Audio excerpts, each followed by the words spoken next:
like say the 500i would cut something in 7.5 seconds. Well, the 272 would probably take 10 seconds. So like a second and a half difference, or it might take 8 seconds instead of like it's so close that it doesn't matter. And when you're working in trees and you're working in the bush, like the speed of the saw is really go for like yeah, you want power. I'd rather have a saw that's slower that has like imminent amounts of torque, like the 661. Like it's not a fast saw, but it'll cut through a tank, right? I'd rather have that saw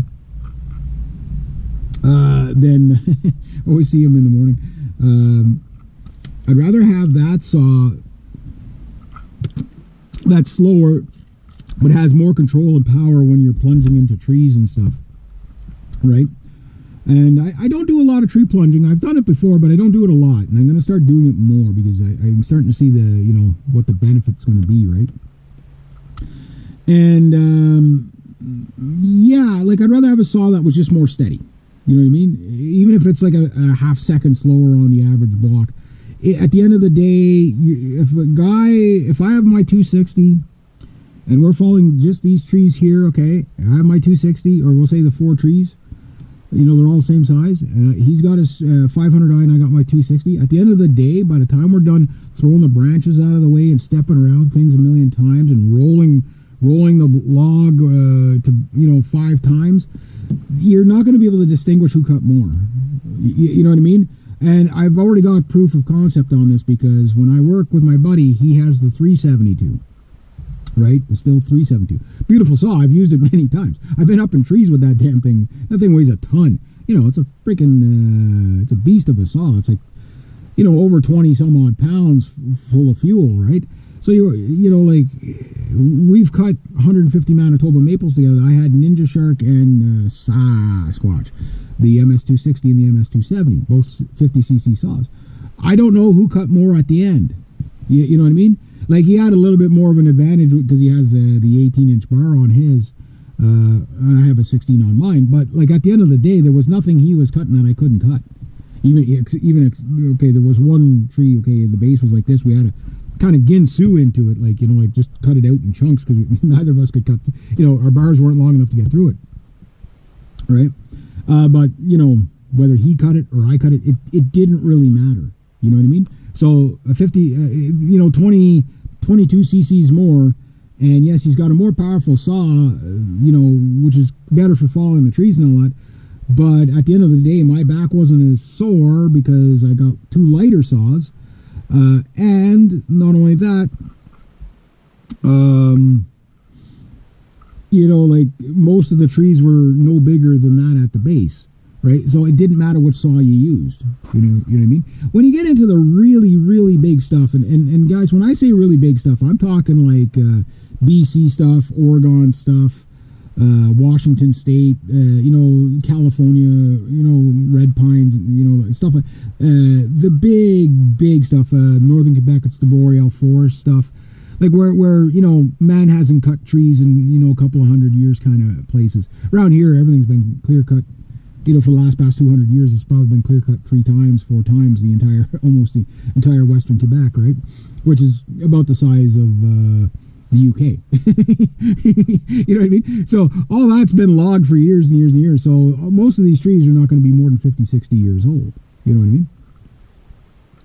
Like I think how much the trees grew around here just from when I was a kid. Like it's quite a bit. And yeah, I'll make it an even 10. Kind of groggy this morning. It doesn't matter because I got to kind of start late anyway, just due to the fact that one of my other clients is not going to be back for a while, so this kind of gives a little bit of time. 6 of one, half dozen the other. It's going to work out just right anyway. But the point I'm making is that if I have a big saw, I use it for big saw stuff, right? Now, cutting big stuff with the little saw, yeah, it's harder on the saws because you can't really force on the saw, you can't really push on the saw. You got to let the saw do the work.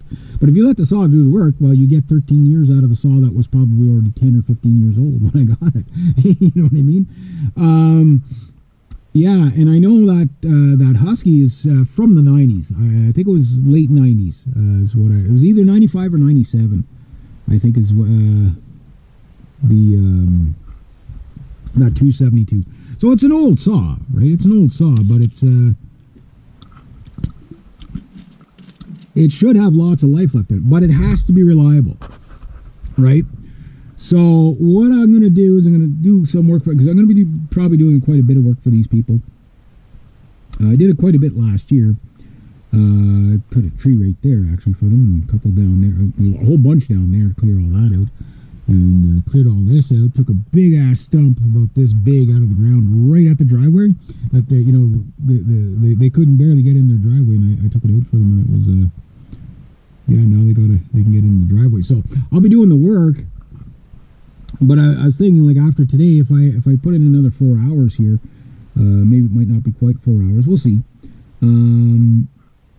But if I put in another 4 hours and I get $200, I'm halfway to getting Tree Kong, right? That's 72cc 272 still, or Husky. And that saw would already have trees with its name on it, starting next week. But I might not get that saw till the end of the month or whenever they come back, so that might be a little while yet. But even at that, whenever they owe me a lot of cash, I'll ask him about the saw, and if he says, yeah, the saw's ready to go, okay, well, here, whatever you owe me in cash, if it equals the saw or, whatever, we'll deduct the saw from it, but with the caveat that I got to take the saw no matter what. It's like, I can't, work it off and then get the saw. I got to take the saw now. So, I need to start making money with it now, right? So I start doing that, and then even if the saw breaks or whatever, it's on me. Okay, I took the gamble, whatever.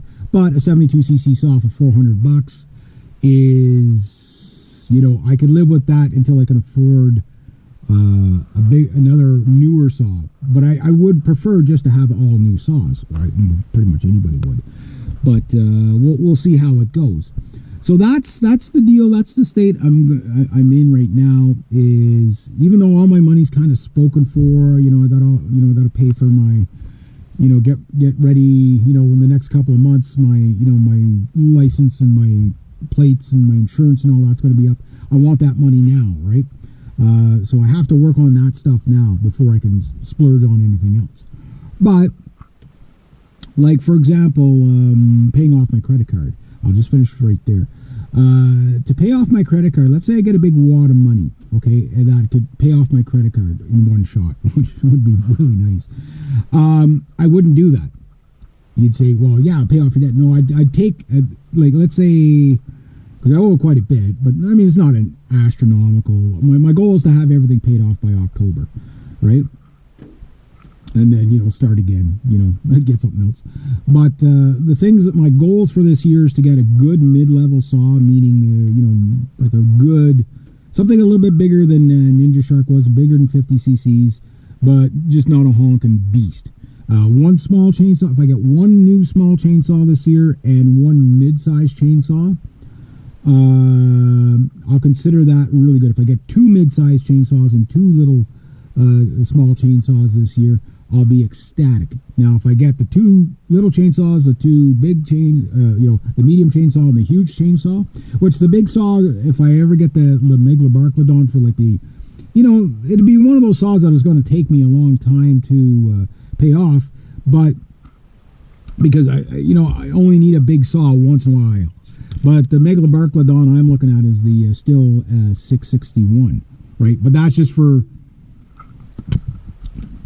somebody has a giant oak in their yard. Like when you're cutting in the bush, most of the trees are small, but when you're cutting on people's properties, especially the older homes, a lot of these trees were pre-planted pre-owner, current owner, right? Like it was like, oh, well, my grandfather planted these trees. My great-grandfather planted these trees, that kind of thing. So a lot of the homeowners have trees that are bigger than the average tree in the bush. You know what I mean? Because it's just they've been there longer, right? It's, it's, and a lot of times those trees become problem trees. Like everybody plants trees right beside the house. And, you do realize those things are going to grow, right? Yeah, it becomes a problem, and everybody does it. So it's just, yeah, like there's a certain point where you got to say, okay, I got to cut it down before it becomes a problem, but then you got to start over again. You know what I mean? So it's kind of what like everybody has that shade tree, whatever, and trees die. Like Monday, I'll be cutting a tree that it was fine last year, a big pine tree, and it's going to be a mess, that one. But I might even have to do some climbing on that one. But either way, that tree is like